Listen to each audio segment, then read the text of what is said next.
Hello to all my BC WrestlePod nerds out there, and welcome to another rendition. Well, I mean, this is the first debut edition, at least this year, anyways, of Flannel Fighters, your Maple Leaf Pro Wrestling review show here. We had a bit of a technical difficulties, which is why some of the things may not look correct, but that is okay. So, this is the debut of the 2025 edition of Flannel Fighters, your Maple Leaf Pro Wrestling review show here at the BC WrestlePod Network Syndicate Conglomeration Thingamabob. I am your host, Mikey El Jefe, around the BC WrestlePod parts, and I will be rocking this one by myself today. My co-host, Will, unfortunately could not make it due to some personal reason, but he wanted me to let all of you know that he really enjoyed the show, and he wished he could be here, but I told him I would be able to rock this one on my own, so we're gonna be good. Yes, thank you, Will. I appreciate you. So we're gonna keep this brief and short this evening. So before we get into the Maple Leaf Pro Wrestling Resurrection event, to kind of get stuff out of the way, if you are new to BC WrestlePod, thank you for being here. We love and appreciate you and your time, whether it was through a friend, the algorithm, or you just felt like, why not? You can do this. And let's check out these nerds and talking about wrestling. We thank you. If you like what you see here with our live stream reviews and the edited videos that go up the following day, make sure to subscribe to the YouTube page. Follow us on Twitch. We have officially made Twitch affiliate. Thank the Lord. We've been working for 3 years, so we got these bills out here to pay, so let's do it, y'all.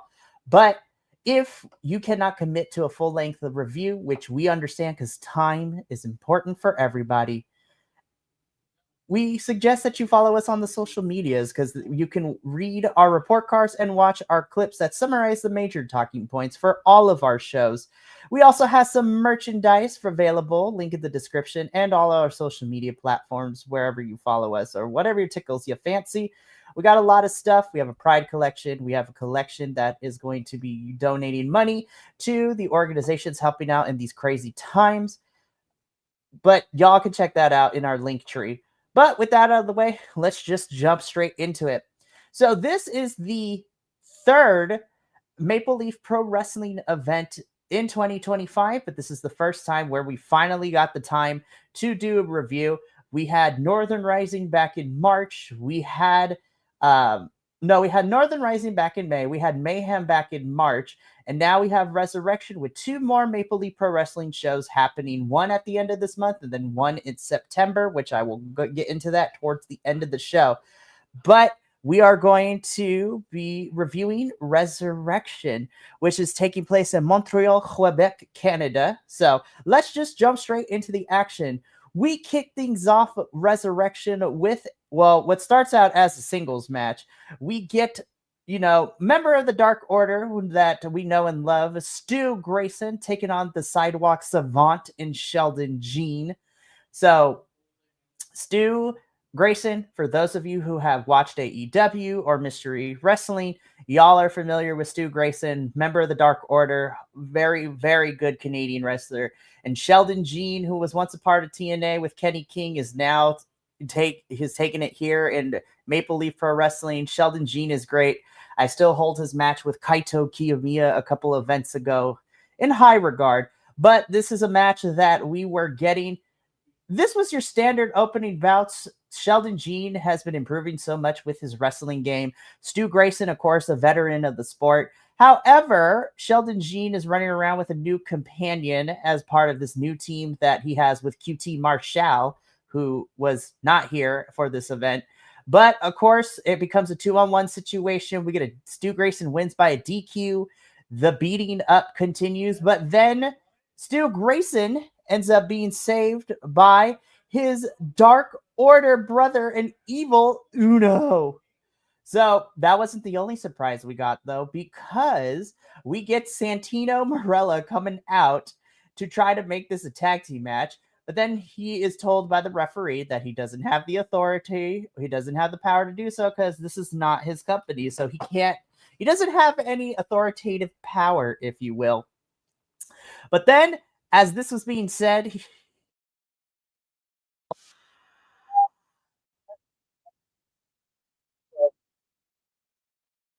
Scott D'Amore.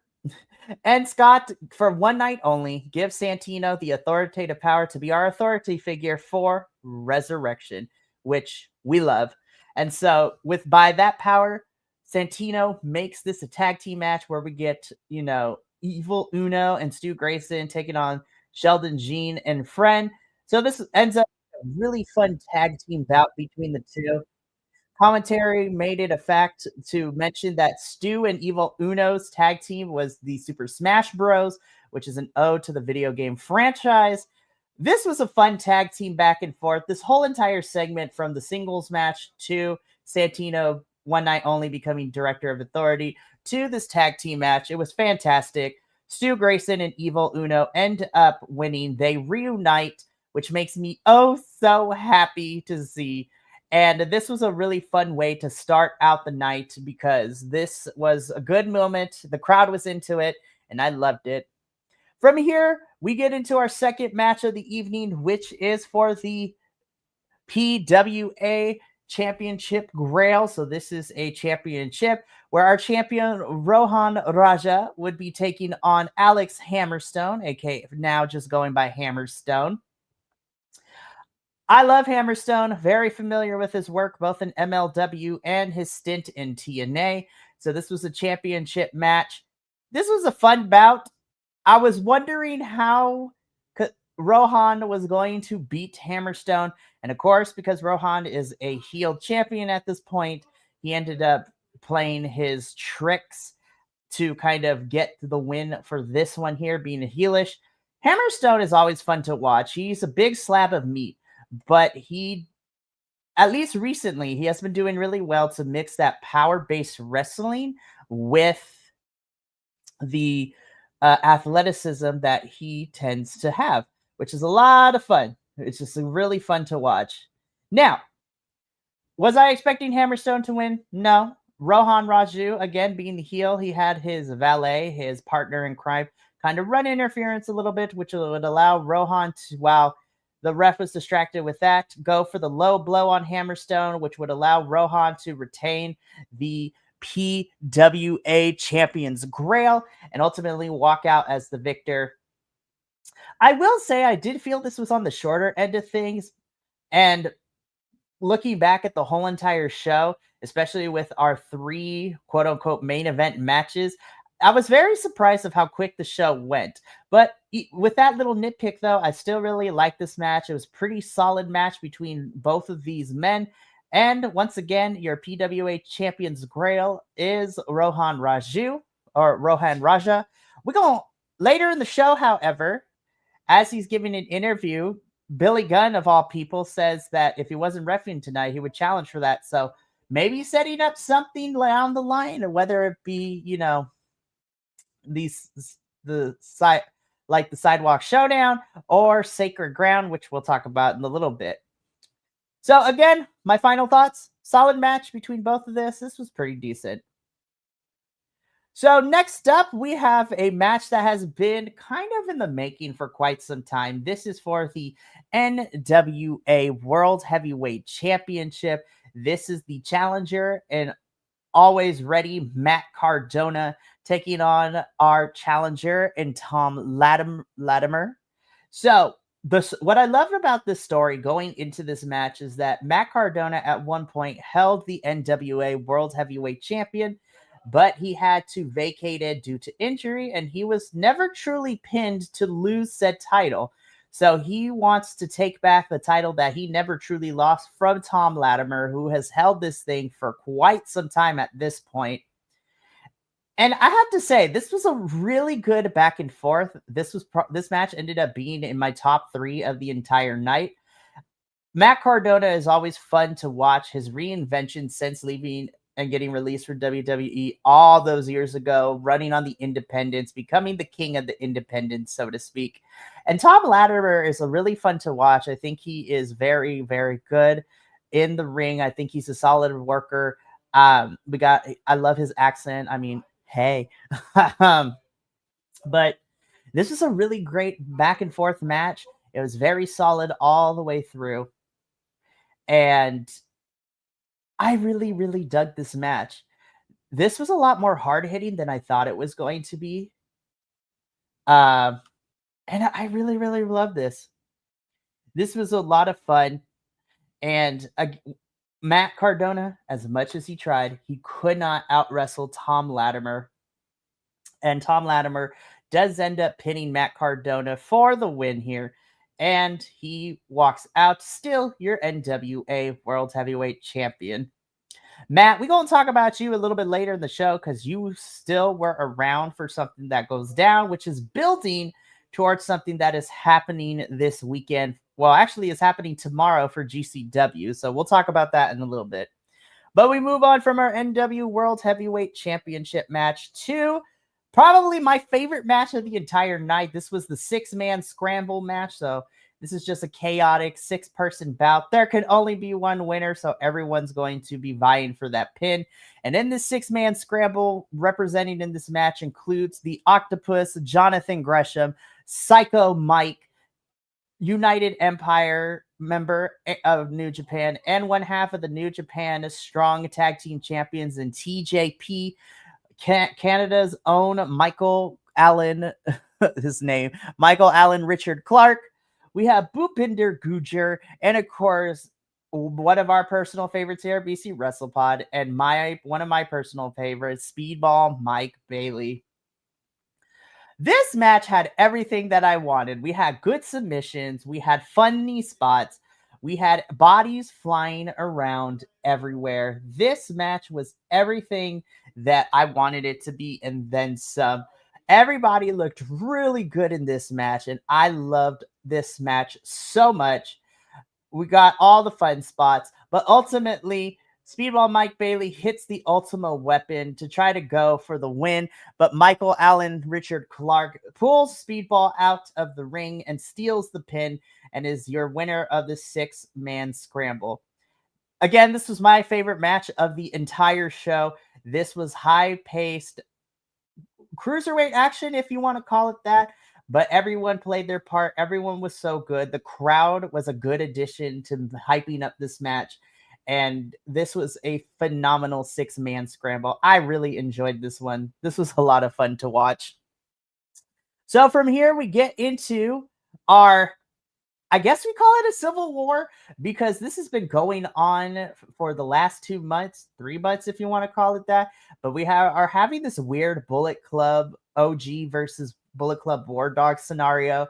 So we get the Good Brothers taking on the War Dogs. So we get Carl Anderson and Doc Gallows of the Good Brothers taking on the War Dogs, being represented by David Finlay, the leader of Bullet Club War Dogs, and Drilla Maloney. This was a fun match. This is the third time that we've seen them interact. The first one was at Northern Rising, where these two had a brawl, which ended in a no contest. Then at Resurgence, we had a 4-on-4 match with Good Brothers and the Young Bucks of AEW taking on the members of Bullet Club War Dogs. Bullet Club War Dogs lost that match. And once again, the Good Brothers pull out the victory here. The War Dogs are in an interesting kind of place right now. Adolfo, who is another BC WrestlePod host and the person who watches and reviews New Japan Wrestling with me, the Bullet Club War Dogs can't catch a break, man. Everybody has been losing. But Gabe Kidd, he won the Global Heavyweight Championship from Yota Tsuji. And so he's probably the only one who's been able to kind of get it together. But this match was okay. I know the Good Brothers are getting up there in age, and I know that the Bullet Club War Dogs are not. So the Good Brothers are probably on their final stretch in their careers, or who's to say? Maybe they'll keep going forever. I mean, we're going to talk about PCO in the main event. That man is nearly 50, 60 years old, and he's still killing it right now. So who knows what's to say? I'm interested to see where this goes. I don't know if the War Dogs will continue to be in MLP or the Good Brothers will be facing somebody else. But this was an okay match. This was relatively short, but then again, I kind of expect this because the last previous encounters have also kind of been on the shorter side, both at Northern Rising and at Resurgence, but I digress. So Good Brothers end up winning. It seems they're going to become staples here in Maple Leaf Pro Wrestling too. So this is going to be a fun one. And I'm interested to see what happens with all of this. So from here, we move on to our next match. So this is the first of 3 big matches to kind of close out the show. This is for the MLW Women's Canadian Championship. We have our challenger in the ballsy badass Shotzi Blackheart taking on the champion in Giselle Shaw. So I'm going to start off with the positives because I think Shotzi and Giselle are very strong women's talents, and they were both great. And Shotzi's wrestling with kind of a broken arm right now in a cast, so there's limited stuff that they could have done together, which I was okay with. That's not what I had an issue with. Where I had an issue with is where we got to the end, and it's not even the Matt Cardona running in and hitting the radio silence on Shotzi, because we get that the ref counts for 2. Shotzi kicks out, but then they ring the bell, and we kind of had a stall because everybody was like, that wasn't the finish. What's happening? So the match kept going on for like an additional 30 seconds, which would allow Giselle to hit her finisher, and then she would be declared the winner. So I had to deduct points from that because that mistake, or whatever you want to call it, whoever was at fault for this one, it really kind of soured the ending of this match. And it kind of sucks because both of these women are great. And even the Matt Cardona run-in spot, I didn't mind because it sets up what's happening in GCW tomorrow at Boss of All Bosses. But the problem here is that because of this, it kind of we had to call an audible, and we had to kind of just redo the ending to get the correct ending and get the correct winner and all of that. So it was very unfortunate for what had happened. This was an okay match. If I were to scale it on a scale of 5, I give it like 3 out of 5. It wasn't too bad, but the ending really soured it for me because everything before that was pretty solid, but nothing extraordinary. I still think Giselle Shaw versus Smiley Kylie Ray to crown the inaugural women's champ, which happened at Northern Rising, I think it's still my favorite women's match that we have seen in Maple Leaf Pro Wrestling so far. But Giselle is still your champion, and I'm very interested to see who is going to be her next opponent come the next 2 shows coming up here in the next few months. So both of these women are great. Just unfortunately, the ending kind of soured it a little bit. In our semi-main event, though, we do get our Maple Leaf Pro. We get our MLP Canadian Championship match. This is the newly independent Ace Austin taking on the champion in the walking weapon, Josh Alexander. What I loved before we even talk about the match is we get this promo video from Ace Austin where he talks about the history he has with Josh Alexander when both of them were in TNA. And he's wondering, had he chose option C, would he be on the same path as Josh to be able to win that TNA World Championship like he did? So he wants to get recompense, and he wants to finally be able to say he beat Josh Alexander after all this time. And my goodness, this was also in my top 3 matches of the entire night. I thought this was really good. What I loved about this is Josh Alexander, I'm always going to love watching because he's one of my favorites, and I think he's an awesome wrestler. But I feel like this was a good showing for Ace Austin now that he is a free agent. He is no longer with TNA. It's been a hot minute since we've seen him wrestle, but this was a really good coming out party, if you will, for Ace Austin. And this was a lot more hard-hitting than I thought. These boys went to war with each other. There were bodies flying everywhere. There were bodies landing on the floor. Chops were had. People were flipping off top ropes. Like, this was an awesome match. I really, really enjoyed this one. And even though Ace Austin put in a lot of heart with this one, Josh Alexander ended up being the winner and is still your MLP Canadian champion. This was such a good match. I highly recommend everybody go out their way to watch this one, the 6-man scramble, and what's to come in our main event, not even gonna lie. But solid semi-main event. Josh Alexander continues to establish his reign as MLP Canadian champion. Very excited to see who he fights next. In the main event of Resurrection, we get a House of Pain match. This stems from PCO being attacked during the 20-man gauntlet at Northern Rising to crown the inaugural MLP Canadian champion. And this match is also for PCO's International Heavyweight Championship. So this is PCO taking on Dan Maff, being accompanied by Jimmy Jacobs. This was just a glorified street fight, monsters ball, whatever you want to call it. There were tables, there were cinder blocks, there were kendo sticks, chairs. They had everything. This match was crazy. The finisher of and of course we had Billy Gunn as our guest referee for some odd reason, but hey, you know what? I ain't mad about it. I love this match. This was just a fun slobber knocker between 2 beefy people just throwing each other and trying to hurt each other in crazy ways.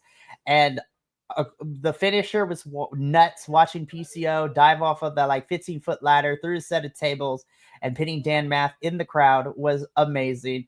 PCO ends up winning and retaining his International Heavyweight Championship. He ends the show by getting on the mic and speaking a little bit of French, because we are in his hometown of Montreal, Quebec, Canada. And that is how Resurrection goes off of the air. Again, I don't have a lot to discuss. This was just a solid way for independent Canadian wrestling, and I really thoroughly enjoyed everything here that we saw. My biggest takeaway from the show, I'm going to start with the negatives. Unfortunately, the ending of the women's championship match kind of took me out of it a little bit. I felt like there could have been some better pacing as we got towards the middle of the card before we got into the big matches. But other than that, this was a really solid show. On the report card, I ended up giving it a B+. I felt that all of this was a fantastic bout. And this was amazing. And I thoroughly enjoyed this match. So, before we go, I do want to make a couple of announcements. As I said at the beginning of this review, MLP will be back with their next 2 shows that are happening that was announced during the show. Maple Leaf Pro Wrestling will be back on Saturday, July 26th with their next show, Downtown Showdown, that will be taking place in downtown Windsor. So we will not be covering that show because the same night that we would usually give for Maple Leaf Pro Wrestling reviews on Thursdays, we have a Progress Wrestling review scheduled for that same night. So I will still do the report card, but we will not be doing a review. But then Maple Leaf Pro Wrestling will be back with us in September as they will be having their Sacred Ground event coming from the Oshwekin in the Six Nations territory. So from my understanding, they're going to be having this event on some indigenous peoples and their grounds, which is going to be very interesting to see. And I'm interested to do that. And we will be doing a review for that in September. But that's going to be it for me here at Flannel Fighters. I do miss my co-host Will, but I know he's excited to cover more Maple Leaf Pro Wrestling as we continue to do so. And hey, I might actually have Will pop in to do progress with us at the end of the month, which I'm super excited about. But before we go, we got to get up on out of here. I do want to remind everyone what is coming up for the remainder of the week. So really quickly, we got stuff happening for the next 3 days before I head on vacation. So tomorrow evening, 7:30 p.m. Pacific, 10:30 p.m. Eastern, we have our TNA review. We are 2 weeks out from Slammiversary. So join me, Will, JT, and the other Will as well. The 4 of us talk about TNA as we ever inch closer to our Slammiversary watch along and subsequent review in 2 weeks. Then this weekend is jam-packed, y'all, because Saturday morning at 9 a.m. Pacific, 12 p.m. Eastern, I will be doing a short bite-sized review for Ring of Honor's Super Card of Honor show, which will be happening tomorrow evening, but I will be doing the review on Saturday morning. So this is going to be fun. We have some fun matches lined up. But then the big one is happening at 12 p.m. Pacific, 3 p.m. Eastern, Saturday afternoon as well, as we will be doing a live watch-along for, if I can get it on the screen, there we go. We will be doing a live watch-along for AEW's All in Texas. So myself, JVL, the Professor, we will be, and Mama Laguillo, for part of it, we will be doing a live watch-along for AEW All in Texas. This is gearing up to be a really great show, and I cannot wait. And then we wrap up the weekend Sunday at 4 p.m. Pacific, 7 p.m. Eastern, as we do a live watch-along for WWE's Evolution. WWE may not have cared about how they built the show and left the women out to the wolves, but I will be here, and so will the WWE crew, to give it their all. So that is going to be it for this upcoming week of shows. This is going to be a lot of fun. So thank you so much for tuning into Flannel Fighters. Flannel Fighters will be back in September to review Sacred Ground, and Will and I will probably be popping up in other places that we can think of. But until then, this has been Mikey El Jefe of BC WrestlePod. from all of us here at the BC Wrestle Pod family, remember, take care of yourself, love one another, stay Bi-Conic, and more importantly than anything, you always deserve to finish your story. We'll catch you tomorrow for the TNA review, as well as a fun, stacked weekend. But until then, sayonara, adios, take care of yourself, take care of your neighbors in these trying times, and until tomorrow, we'll see you later. But until then, peace.